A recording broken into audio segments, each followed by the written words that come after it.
Hey everyone, I'm Caitlin Burns, And I'm Christine Grimaldi, and you're listening to Cancel Me Daddy, the show where we take a closer look at all the panic around cancel culture with thoughtful analysis and verbal shitposting.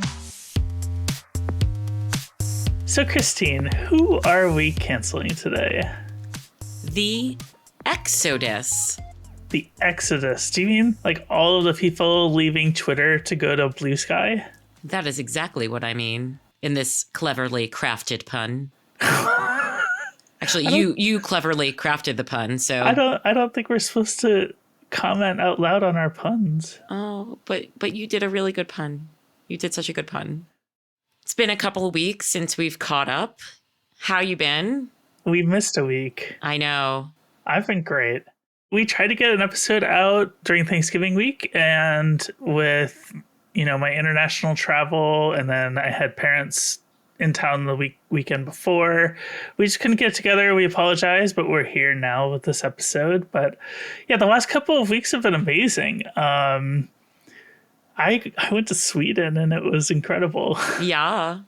Very cold, but also incredible. And what were you doing in Sweden? I was covering the Overwatch World Championship Series Grand Final. Oh, that's so cool. Which is being held in Stockholm at an event called DreamHack, which is like a gaming convention, basically. So it was pretty much paradise for somebody like me. A little cold, but yeah, it was a really fun time. And I came back so reinvigorated. Oh, that's cool. Yeah, getting out of this country for even just a little jaunt sounds like a good idea. I'm excited to read your article when it comes out. Yeah, I was literally just writing it when we signed on to record today. Mm-hmm.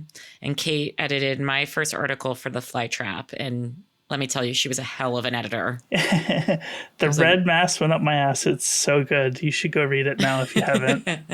Yes, and for the low price of an annual subscription, you can get access to all 5 feet of my colon, which is what I keep telling people on Bluesky when That's say... a better deal than OnlyFans. I think so. Listen, people are like, she didn't even get to her colonoscopy. I'm like, you have to subscribe to get to that, That babies. comment was so funny. Oh my God, I laughed so hard.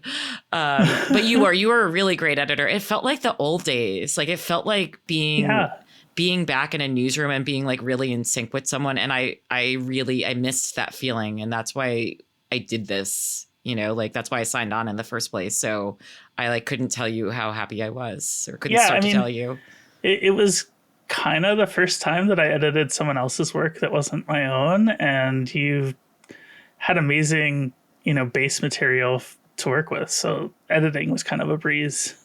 The vibes were good.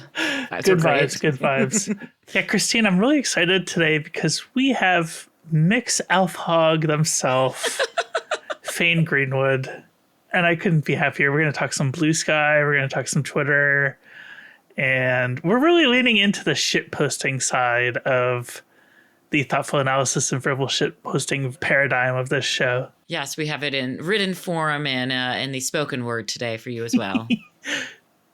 Let's get into the interview. Joining us now is Faine Greenwood, internet cryptid, technology consultant, and shitposter. Faine, it's very nice to have you on the show. I am so excited. Great to be here. Thanks for inviting me. So we wanted to have you on because Bluesky is blowing up. It's everywhere. And you are kind of an authority on the subject, I guess you could say. But I'm curious, how did you come to Bluesky, and what was it about it that appealed to you back then? So I got on the Bluesky because I have a long-term friend in one of our various group chats who I know through Twitter.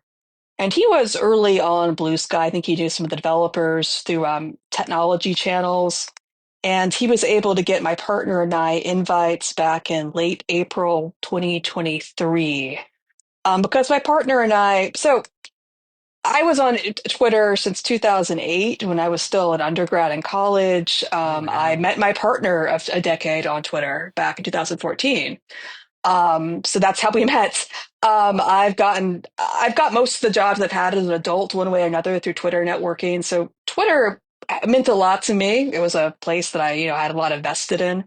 But it was really apparent by 2023 that things were not going in the right direction. I knew Elon Musk was going to destroy the website. My partner and I, we tried Mastodon. We weren't really enjoying it very much.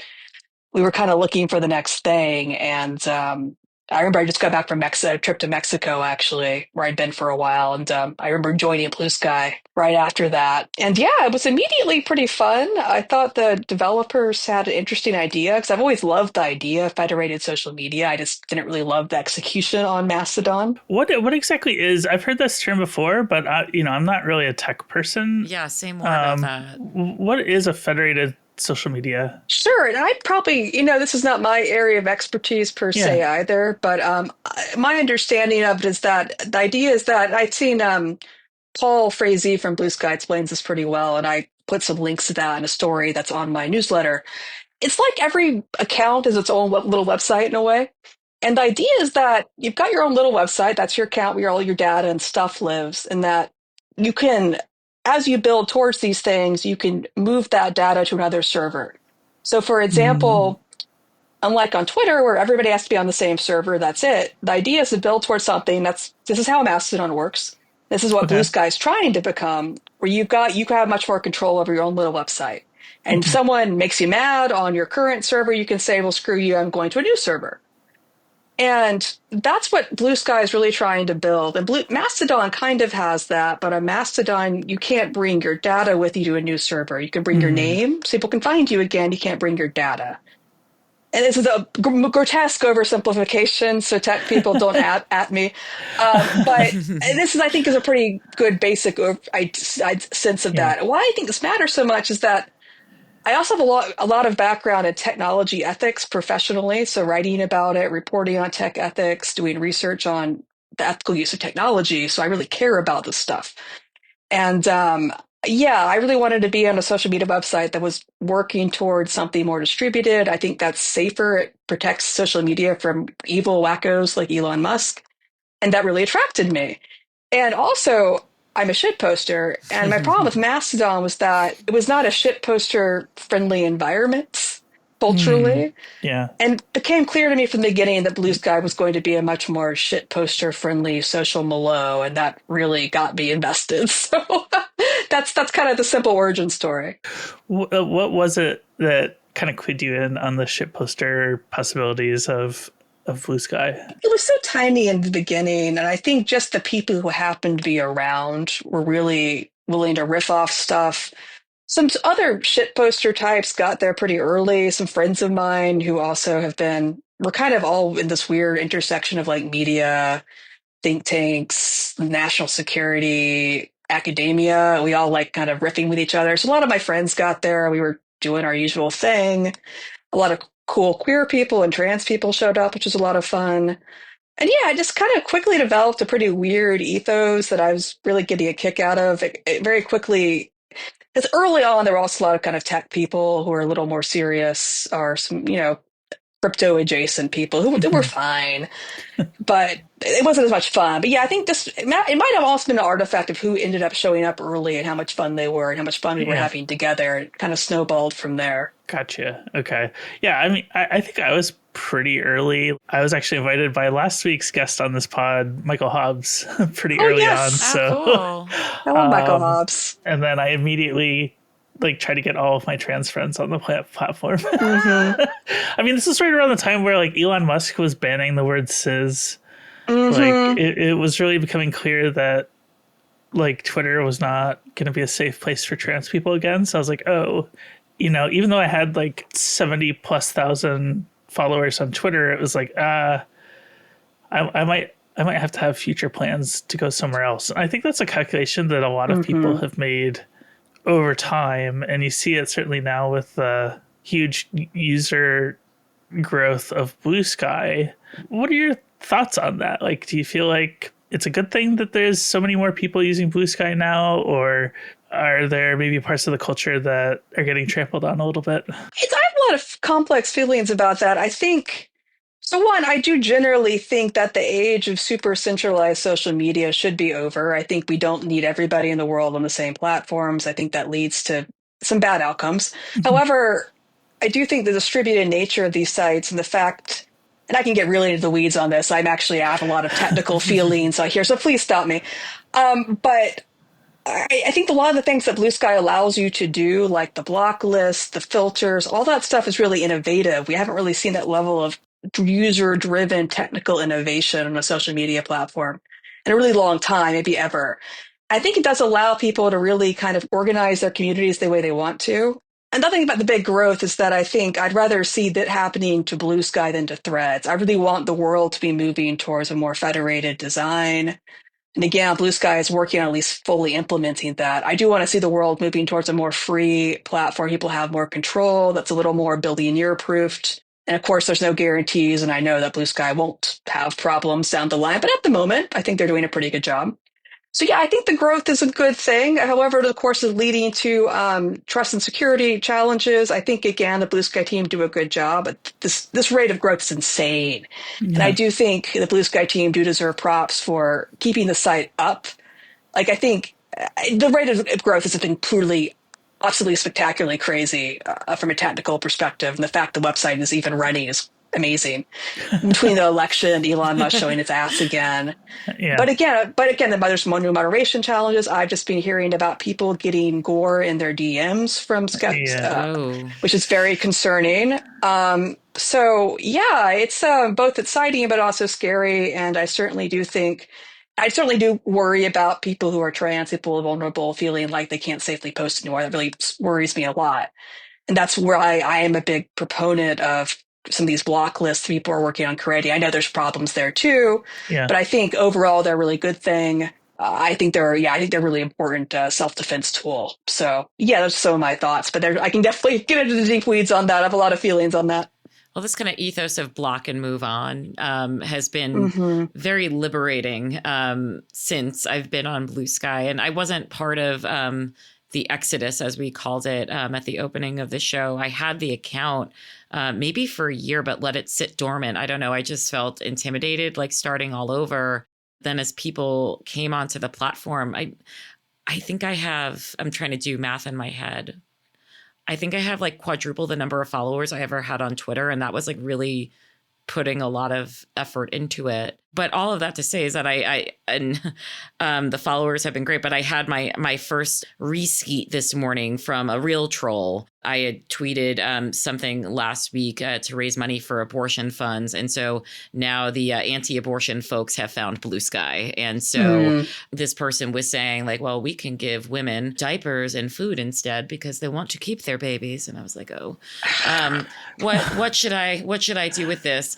Old me perhaps would have screenshotted or maybe like tried to like even use it to maybe raise money for abortion funds or whatever, and I like divert and then do something good with it. But I just blocked it and went about my day, and it felt really freeing. It felt great. I was like, I can raise money for abortion funds in an entirely different way. Have you all found that the trolls are finding you or that this ethos of not engaging with them is at all as liberatory as it's felt for me? Yeah, I can only speak for myself, but I was very much a fighter on Twitter. A lot of times anybody who came into my mentions that was, at all negative towards something, I would just use it as an opportunity to quote tweet dunk. And I think I got really tired of that towards the end of my time on Twitter. Partly because the replies never stopped. But I found myself going like a week without even looking at Twitter, which was something that would have been unimaginable to me from 5 years ago. I find it really easy to just block and never think about the person again. And it's really nice too, because the nuclear block means that the trans people who follow me aren't going to see the reply either. So there's not like before there would be like these long arguments that would sometimes go months on Twitter of people going back and forth. And I'm like, please just get a room. Like please stop. And eventually they came out with a feature where you could untag yourself from the conversation. But here, like the conversation doesn't even get started because I get to control what's being said underneath my own posts. And I really like that part of it. Faine, you were there when a lot of these features were being rolled out, like what went into getting the developers to implement things like the nuclear block? Yeah, well, I think so. I just to back up slightly, I'm a Yeah. huge advocate of blocking. Back in the Twitter days, I blocked gazillions of people, and I was always, I did get a sense that back early 2010s, there was definitely a sense that blocking was, for the weaklings, and this was obviously Hmm. something white cis guys promoted mostly. And I think I always thought that was bullshit because I was thinking to myself, I don't want to talk to random jerks. Why should I have to talk to random jerks on the internet? But I also, like you, I was very fighty for a long time on the internet. Hmm. I'm much less so nowadays. This was before Bluesky. I really did realize I wasn't getting a lot out of it, and I did learn to just block people or, say something super mean, then block them, which is very Hmm. fun because then they have to sit with that. So yeah, I've been a huge advocate for blocking. And one thing I've really liked about Bluesky has been people have been on board with blocking. There hasn't been this sense of knee jerk, well, you're a wimp if you block somebody. It's just been, no, block the assholes. You don't have to listen to the jerks. And I've been promoting that myself. I talk about that a lot because it's a cultural value I really believe in. I think it's really good for better for people. In terms of the block, yeah, I think I do remember. I think the block did come about because someone did threaten Matt Yglesias with hammers, as I recall. Oh, Jesus. Um, and it always comes back to Matt Yglesias. It doesn't matter what the fucking story is, but it's always that guy. It's always him. If I say Somehow. something, I will be in trouble. So I will not. We will all. Yeah, yes, I know. We will all no comment. I think, don't quote me, I have to go back and look at the records. I think the Bluesky team were going to do block eventually, and that greatly hastened their timeline. And there are other controversies attached to that I am not going to touch in this venue. But regardless, I think that was how they implemented the block. I can't recall the exact logic behind the nuclear block or why they designed it the way that they did. I think that'd be an interesting thing to ask them. But I think it's been a really brilliant design. I think it's been remarkably effective at lowering the heat in conversations. I do think that the Bluesky team wanted to do the composable moderation stuff, which is kind of what they call the labels, the block lists, and some of the other stuff. I think that they've intended to do that all along, but the rollout of block, I think, was again accelerated by, the Matt Yglesias hammer incident. And I think it's been really fun to watch the development since, and it's been really interesting to watch that dynamic. And of course, there were a lot of conversations about user safety, trust and safety, a lot of controversy over that 2023. But I think Aaron Rodgers has done a good job. I think he's really listened to the community. So I'm personally quite happy with how the Bluesky team had handling moderation, trust, and safety, considering the size of the team and the ridiculous growth. I want to switch gears a little bit.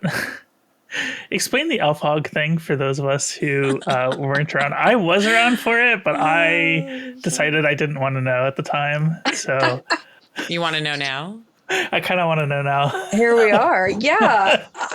So what happened was that another user, and this is killing me. I may have to pull up. I'm going to pull up my article. So I want to make sure I get everybody's names right here. And so I wrote an article about this that's on my I have it up newsletter. Here. Oh, we'll link to it in the show notes. We'll definitely link to it. Please do. So what happened was that it was a Wednesday, as I recall. I had for some reason, I made a post saying that a lot of Twitter's finest shit posters are kind of showing up on Bluesky really early. And it occurred to me this was kind of like this 1980s PSA called Cartoon All-Stars to the Rescue. This is actually before my time. This came out before I was born. Yeah. But apparently there's a bunch of 80s cartoon characters all got together to tell a kid not to do drugs. It was like the Smurfs. It was like Miss Muppet Babies, like Bugs Bunny, Tigger, and Alf, animated Alf. And they're all telling this kid, don't smoke weed or you'll go to hell and die. I mean, don't do weed, kids. Yeah. Anyway, what happened was that in the replies, people were talking about like, which character you're going to be. And I said, I get to be Alf because he's sensual. Because I remember years before I'd seen pictures of like sexy Alf, right? I thought they were really funny. Again, Alf was before my time, by the way. I never even seen a full episode of Alf. Yeah. I just know about it because I know I like retro websites for culture. That's how I know Alf existed. Anyway, in the replies, other Blue Sky user, Bugs Matrix, she said something along the lines of, "It's fuck Alf, the Alf who fucks," which I thought was super funny. Um, and then I did find the fully nude picture of Alf, the Oh dear. infamous croissants-esque one. And that escalated quite quickly. Yeah. And as I described it on my article, it was kind of like The Ring, except nobody died. And instead of a cursed video, the dangerous object that was circulating was a picture of Alf's hog. Um, and a lot of people saw it. Jake Tapper saw it. Hmm. AOC saw it. Jeri Ryan saw it, Yeah. Hmm. which was amazing. Chris Hayes saw it, and that was just a hilarious sequence of events. But it really was the moment let me realize that, this website's got the juice, because I just could not imagine something like that happening on Mastodon, Mm-hmm. And it was really funny, and it's also very funny to me that it's kept going. It's kind of because it happened so early. I think it Yeah. became part of the cultural lexicon, and it's been super entertaining for me ever since. Yeah, I was definitely on the site at the time, and I was like, yeah, I'm not touching that one. I'd love to help keep it going now. I also never touched the hell thread. Oh my God. Mhm. So could someone, do you want to take a crack at explaining what the health thread was? No, I this is, don't. No, Okay. that's all you. That's why we Damn have it. you on the show. Damn it. Okay, here we go. So I will caveat this. I was not an active participant in health thread. I was mostly just bemused observer at where I was in Okay. health thread. Health thread was kind of a glitch in the Blue Sky system that meant that if you replied to this thread, you kind of couldn't get out of it. You were kind of stuck in this, and it was infinite. This thread just kept going and going and going and going, and people started socializing in there, and it was kind of funny. And then it kind of became a bit more sexually charged, and a lot of people were, posting, perhaps somewhat sexualized photos, but Posting hole. posting hole. Not a hole.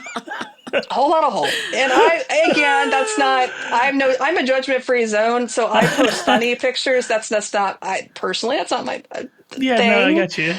But I'm cool with it. And people were having fun. I was like, oh, good for them. This is odd, but I'm happy for them. They seem to be having fun. But of course, there was drama around it. There was a number of people were later unveiled to be sex pests were heavily involved with this. Of course, yeah. As is sadly typical. There was certainly anything nice. No, but it was kind of a funny zeitgeisty moment for a while. A lot of people were in there just having fun, talking to each other. Again, there were also attendant problems, but it was kind of a fascinating, completely accidental serendipity social media moment. I would love to have someone who was actually involved with it, like write up a full history or article I would about read it. the heck out of that. Me too. I'm also thinking, like, what would the blue and on version of Health Thread be? Oh God, that's horrifying.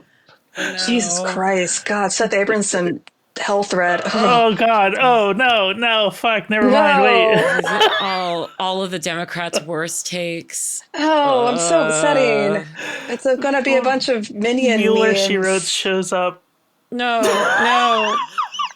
No, it might give them something to do away from us. My God. In a way, it kind of distracted people and kept them in one kind of bubble. I don't know. I can see an upside here. Faine, are you familiar? Are you familiar with Topless Geraldo from Twitter? Did that ever cross your timeline? No. Friend of the pod, Elon Green, a fantastic author, had a running gag of is it really Topless Geraldo? Is it Geraldo just kind of holding a towel around his dick? So the picture of Geraldo is very reminiscent of the picture of Alf that you posted. Yeah, sexy Alf.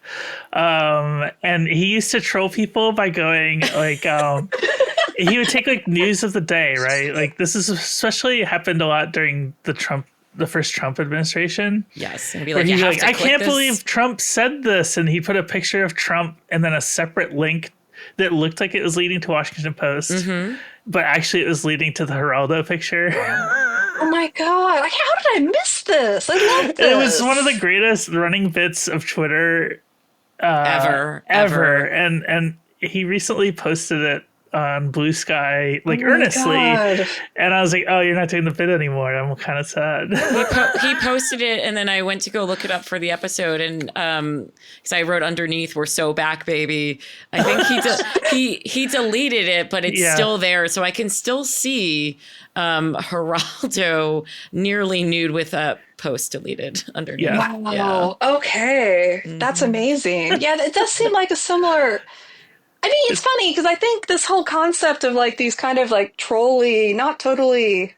It matters that the Alf Hog, it's fully nude Alf, right? There's two variants of the Alf that kind of float around. The one Yeah. is the kind of erotic Alf where he's shirtless and wearing those linen pants, but it's not obscene.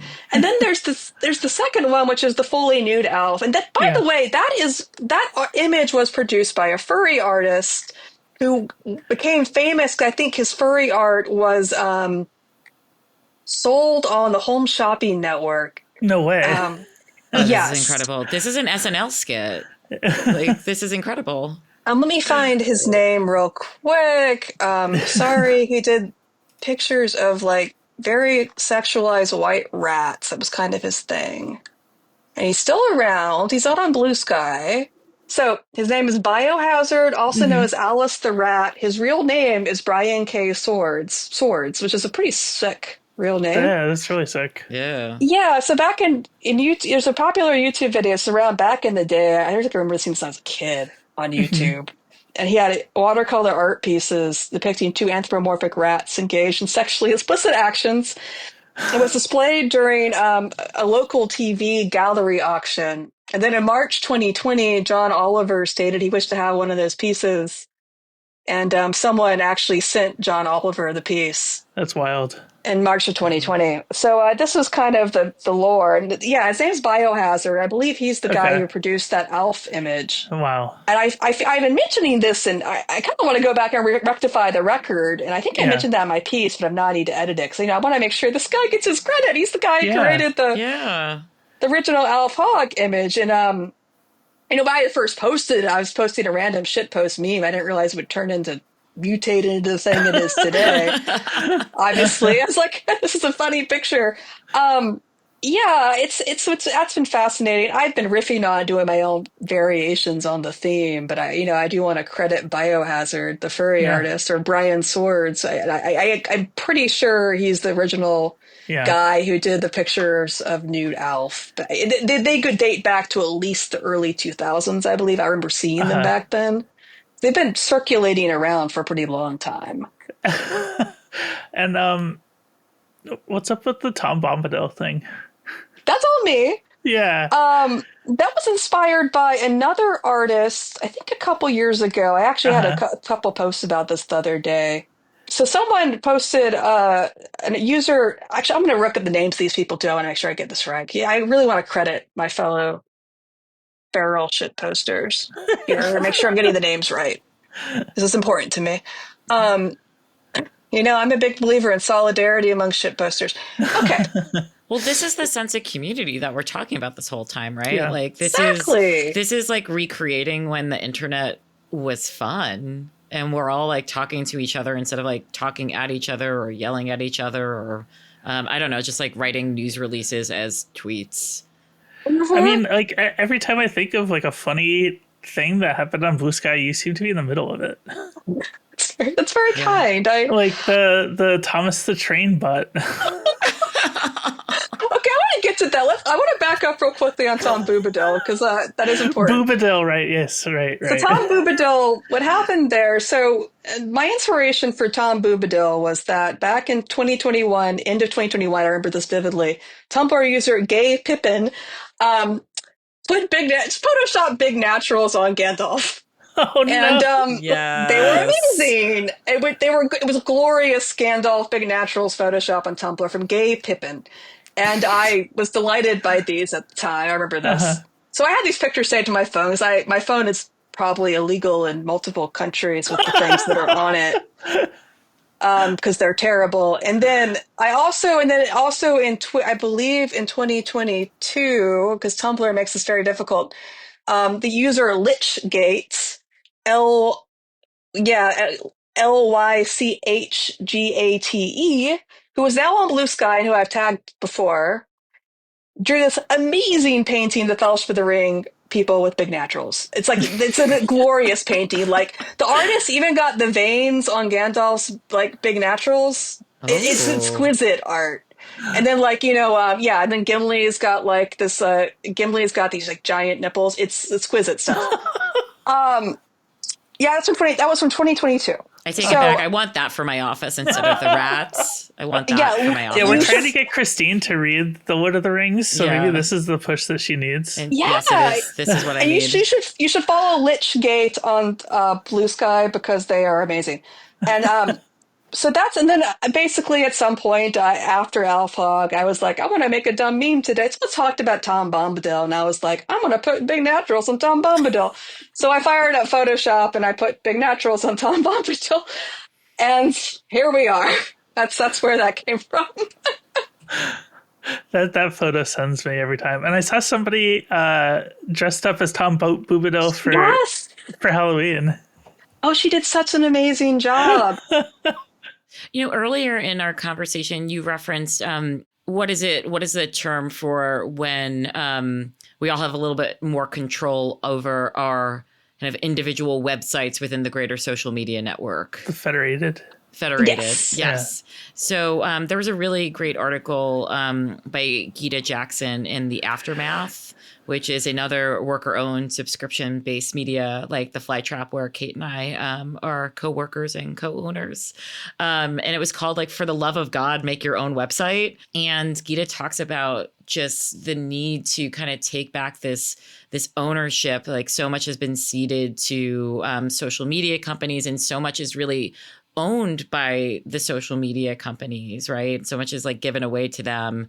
And also just, having your own website, like as a reflection of who you are, not just as your brand, like who you are, like that this is a space like on the internet that is yours. And it's a space for you to kind of create like some of the shit posting that you're talking about, and for other people to engage with and talk and create that sense of community. So I was curious to know what you thought about that. Yeah, I think it's really cool that we've got this personalized sense of and it's also in a way, I think that the fun thing at Blue Sky to me was that Twitter did become a little more professional for me in a way that was kind of not very fun. Though I also do think that I've always had a Twitter personality that was always a little irreverent, because I think, again, I started tweeting when I was 19. I've always been a little silly on the internet. So actually, my first big internet meme occurred when I was just turned 14. I was in a Cowboy Bebop IRC chat, and I kind of in a fugue state late at night wrote like an intentionally obscenely horrible Cowboy Bebop fanfic in the IRC chat with my friends egged me on. Yes. And and then one of my other friends, she happened to run this big Cowboy Bebop fan website, so she posted it on her website. And a lot of people read it and were horrified and amused at how intentionally bad it was. There was a catchphrase, you were saying impudence to me, that is impudence. It became a thing. There were t-shirts getting sold at anime conventions. Yeah, that was kind of my first brush with internet meme. Yeah. With an internet meme taking off back in like 2002, 2003. Wow. So yeah, I've always kind of been interested in how these dynamics work. And coming back to the main points, yeah, I've enjoyed the fact that I've been able to be more lighthearted on Blue Sky, and more professional people are coming over, and I'm kind of just like, this is who I am. If you have a problem with this, we probably aren't meant to work together. And yeah, I do agree that personalized aspect of it is nice. And that's also, I believe, where the blocking and filtering mechanisms do come in too, is a certain amount of, look, I want to share this stuff with the public. And it is a public website. I do believe that it is important people to keep in mind. It's a public website. It's the way it's designed, it is going to be public. But, in terms of who can directly access or easily, conveniently access these things, the ability to block, jerks is also very convenient. But yeah, I do like the fact that I think Blue Sky is encouraging a bit less of a kind of monetized, polished social media presence. Because, again, it's been funny to have people occasionally accuse me of clout chasing. I'm like, trust me, if I was That is the furthest thing from my mind. I just Oh am my God. I'm posting because there's demons in my head, and if I have to release the demons, this is how Yeah. I do it. But Do you find that you express yourself, like more on social media or more on your blog, where you wrote the Alf Hog history, or more on your website, or are these all kind of extensions of you? And how do they all interact with each other as pieces of you? they're all a sense to me for sure. I think on my website's definitely for longer form stuff. It's obviously more polished, and also my freelance writing too, with the goal of something that's more coherent and longer. Whereas social media is just for screwing around mostly. I think it's all Yeah. parts of me and my different aspects, of my personality. It's all me. But yeah, I think I'm going to be, more polished, fit and polished. I certainly find myself using social media. I've done this for a long time as a way to kind of get ideas out there that I might turn into longer form writing. It's a good Yeah, I way to do kind that of, too. Yeah. yeah, throw ideas around. I'm like, okay, I'm going to turn this thread into an article. I enjoyed that part. And that's the thing I love about how Bluesky is facilitating actual conversation online again. I remember when Twitter used to do that Mm-hmm. Yeah, me too. because you can bounce ideas off smart Those people, were the and it's days. nice. I like that. You can kind of like test your arguments too, because like you could throw hmm something out there and somebody will say something that you just literally never thought of, and you're like, oh, hmm I actually have to take that into account. That's a good point, and then it helps your idea get better hmm later. I did this with a Patreon blog post where I explained why trans people on Blue Sky were upset with Taylor Lorenz for interviewing libs of TikTok, mm and there were a bunch of people who like just didn't understand what the controversy was, and I just kind of, after a week of discourse, I kind of took in what everybody was saying and wrote my own interpretation of why people are upset, what I would have done differently as a journalist, and all of that. And Taylor herself like into my mentions and was like, "Thank you for writing this. This makes a lot of sense to me. I will take this to heart." And I was like, "Oh, you do know who I am." That's great. Yeah. And journalism like that makes an impact. Sorry, that was a joke because I've actually asked her to be on the show before and she just never responds. Oh, What? I'm going to rectify that. just seriously. Well, I don't know that I want her on the show anymore. Unrectify that then. Either way. So Faine, a little birdie told me that you went to Simon's Rock. That I did. Yeah. So again, for the uninitiated, it's a it was a strange early college. Yes. So it's a real college, not a high school. People get that wrong. Yeah. It's for people who haven't graduated from college yet, primarily. You go to the actual college early. Most people get an associate's degree. Others graduate out with a BA. It's owned by Bard College. So, and basically, it was recently announced last week that the school is going to be moving to Bard and leaving its original Massachusetts location, which I think many of us believe is going to effectively be a closure of this kind of unique alternative place it used to be, Yeah. which is the brief summary. Yeah. So I grew up in the Massachusetts town that Simon's Rock is in, Great Barrington. So I was a townie, basically. Ooh. Oh. And actually, I didn't realize until reading your blog post about it that there is an actual rock that's called Simon's Rock. There is. It's in the woods. Kids go out there to Yeah. like smoke weed. It's a beautiful tradition. I mean, I drove by it a million times. I think I refereed like a pickup summer league basketball game there. It was the only time I ever refereed a game. I hated it. I'm never doing it again. um, but it's kind of a weird dynamic in that town. I feel like because like growing up there, there's like we were aware of the Simon's Rock kids, but never came across them. Unless it was like a random thing in town. Did you notice that as a student as well? To an extent, I think we did interact with people from the town not infrequently. Like they'd show up to parties, and so we'd go to parties where people were at. So I That think makes sense. That's where I went wrong. I didn't go to any yeah, parties. yeah, it was parties. So we'd interact. I mean, because the school, it's funny. They definitely, a lot of the people at the school were minors, Mhm. but they gave us a lot of freedoms. There's a lot of kind of off-campus parties and interactions with that. And yeah, a number of people I knew were from the area because the college did have a scholarship program for locals. So a lot of the students who were locals did have friends. So yeah, a decent amount of interactions with people in the town. So I felt like it wasn't too split up, but this was, I think it also matters. Like I was there in 2006 to 2007. Yeah. So I think at the time, yeah, I felt it wasn't too weird of a dynamic. Yeah, I was already out of there by then. I left in 2001, Hmm. 2002. Yeah, it was interesting. It was a great. I mean, it was a.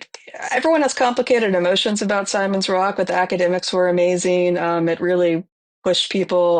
The professors were great. I found a lot of. I'm still friends with a number of the professors and people I worked with. And yeah, my article, I wrote an article about it, but I do think it's sad that it's indicative of kind of this struggles that liberal arts schools, and Simon's Rock is not just a liberal arts school, it's more Right. of geared towards just multidisciplinary learning how to think, which I think is super important. And yeah, I think it was a good institution. I'm sad to see it kind of get folded into something else or decline. Yeah, it's kind of like one of the only like institutes of higher learning, I guess you could say, in southern Berkshire County. I was very sad to see that, and I you're the only reason I knew about it. Like if I didn't follow you on Blue Sky, I wouldn't have known about what the Yeah. school's doing. So yeah, it was a little throwback to my high school years a little bit. It was also very, the other thing it's a shame to see it go is that it was always a super queer friendly school, Yes. super aggressively queer friendly, trans friendly. A ton of trans people went there. The current provost was pushing a lot of trans leadership Hmm. initiatives right before the shutdown happened. And, he is himself a gay man.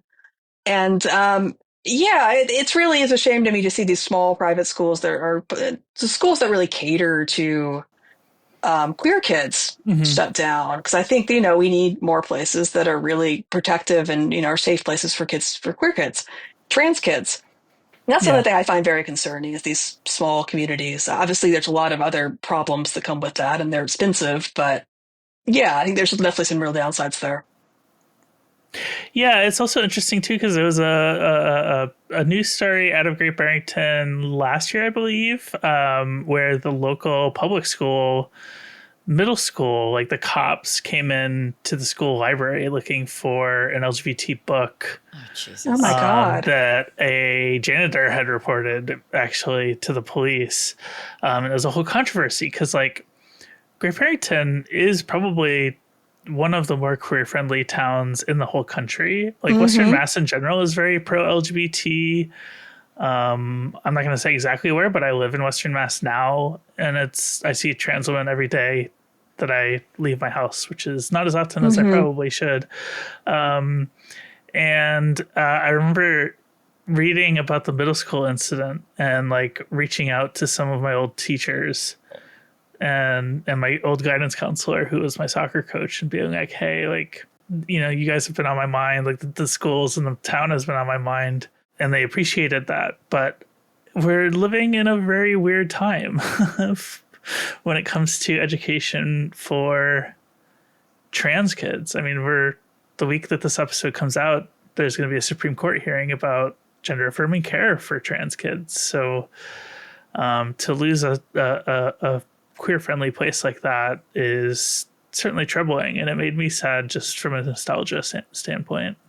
Yeah, it is very concerning. And I think it's also a reason I'm really grateful we have Blue Sky to loop Mm, that back and that we do at least have a pretty queer friendly online environment because I'm just thinking about how depressing the things would feel right now without Blue yeah. Sky. At least for me, at least we have that. I think, yeah, if I didn't have that online space, I think I'd be a lot more depressed about everything that's happening right now. There have been reports from some trans women that they're starting to get harassment Hmm. on Blue Sky. I saw at least one person that I follow say they were not going to post on Blue Sky anymore. Hmm.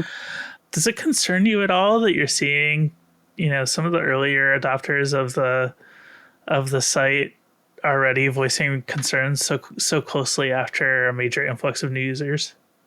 Yeah, absolutely concerns me. I find that extremely concerning. I'm really hoping the Blue Sky moderation team get a handle on it. Hmm.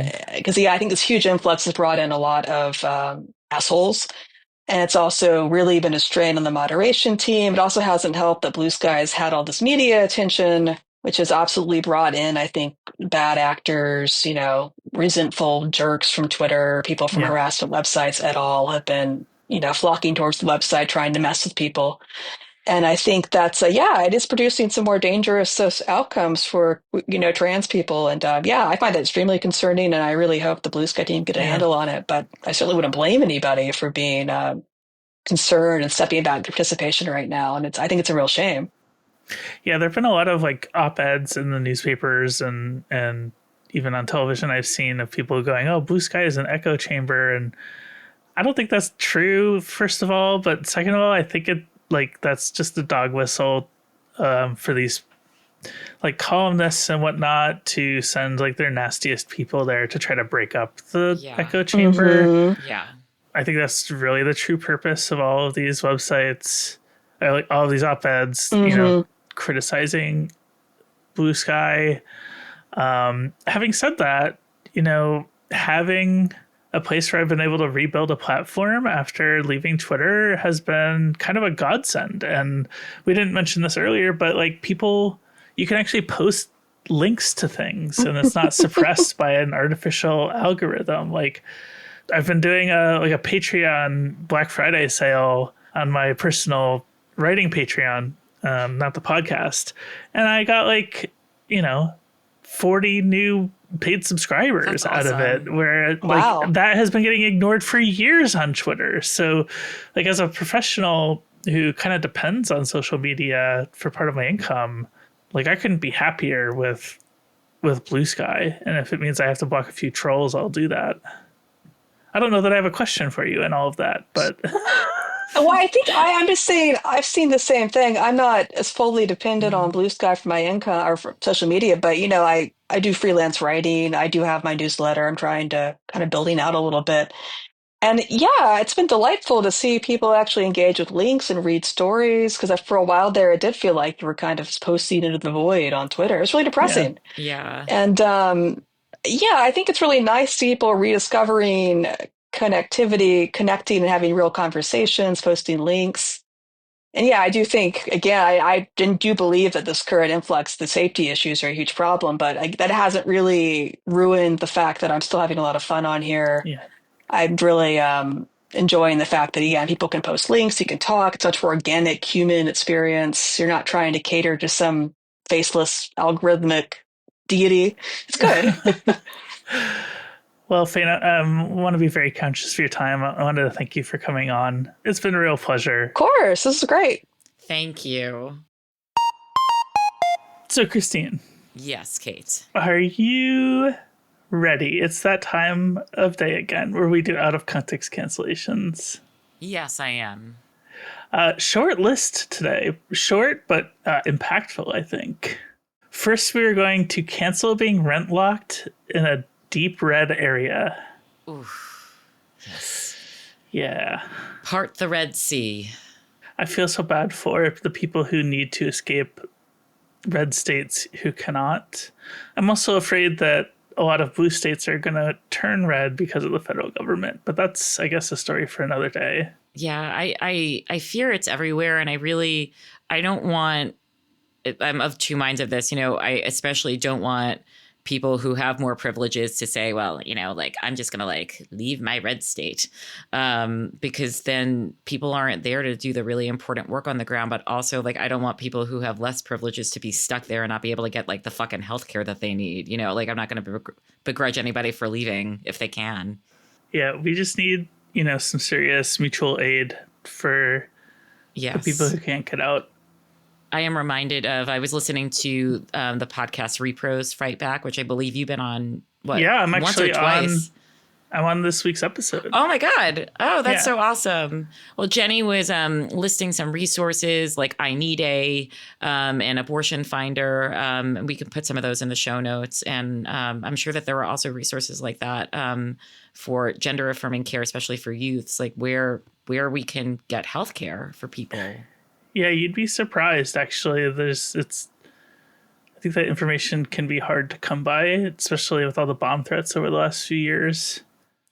Is there or are there opportunities, for the abortion movement to kind of serve as a model, or like for there to be like kind of like cross pollination, to build up some of the like infrastructure and resources, for trans healthcare and especially for kids? I think it's harder to do for kids. It's not impossible, but if there are like black markets where you can get abortion pills, people who do that type of work might want to start looking into stocking hormones for trans people. I think the puberty blockers are a little bit more of a niche, less accessible drug. So it might be harder to do for kids.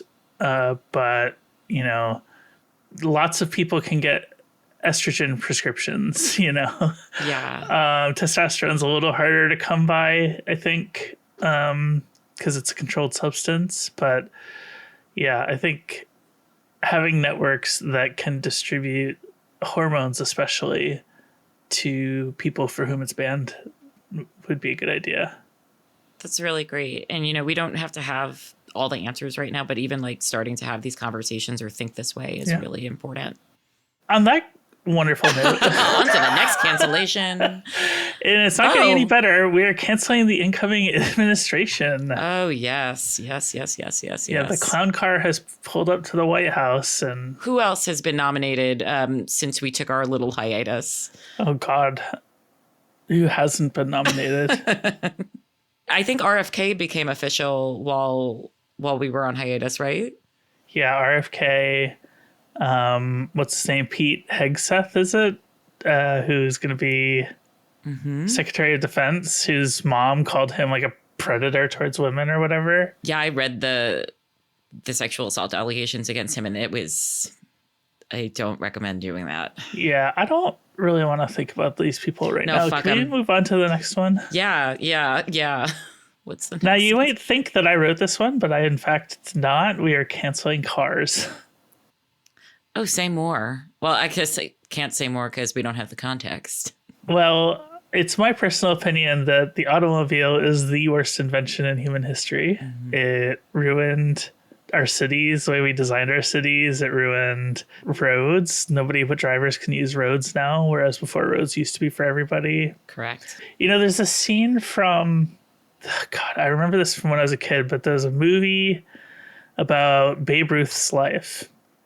And there's a scene from when he was a kid of everybody in the neighborhood playing stickball in the streets of Baltimore.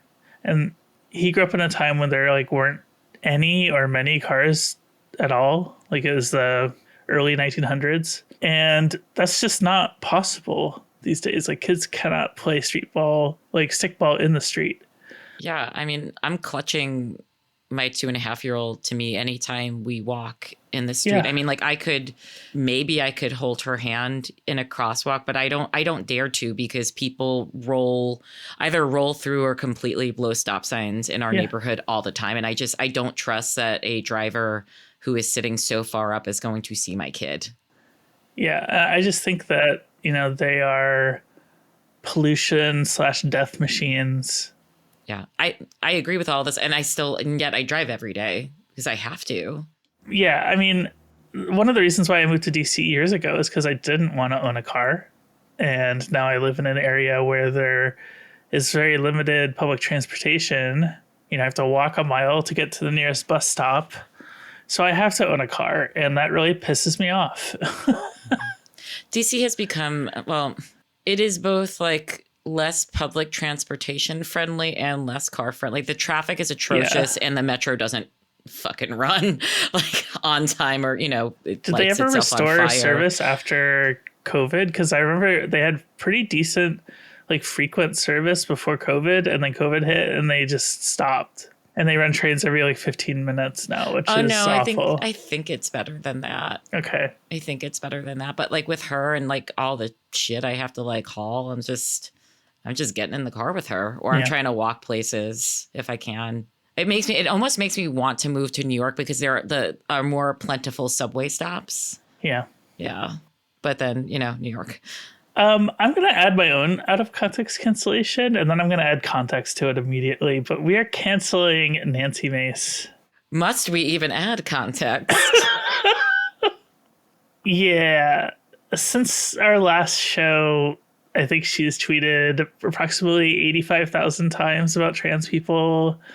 Most of them are attacking her new colleague, Sarah McBride from Delaware. McBride has been banned from using women's facilities on the Capitol, and this hits home for me because I used to work at the Capitol and in the office buildings. And if I still had that job, I would not be allowed to use the women's rooms that I used there for years without incident. So just a really ugly, shitty situation. I don't agree with Sarah McBride's decision to comply with the rule. It's not the decision that I would have made, and I think it's really shitty that her decision kind of dictates how all of the other trans people who work/visit the Hill on important business now must comply with because she acquiesced. So I'm just going to say that and leave it there because otherwise I'll get very angry. I'm going to let you say that, but I'm going to nod and agree with you. Yeah. Fuck Nancy Mace. Fuck Nancy Mace. Out of context cancellations out of the way, Christine, there are a couple of things that I wanted to announce. Bring them on.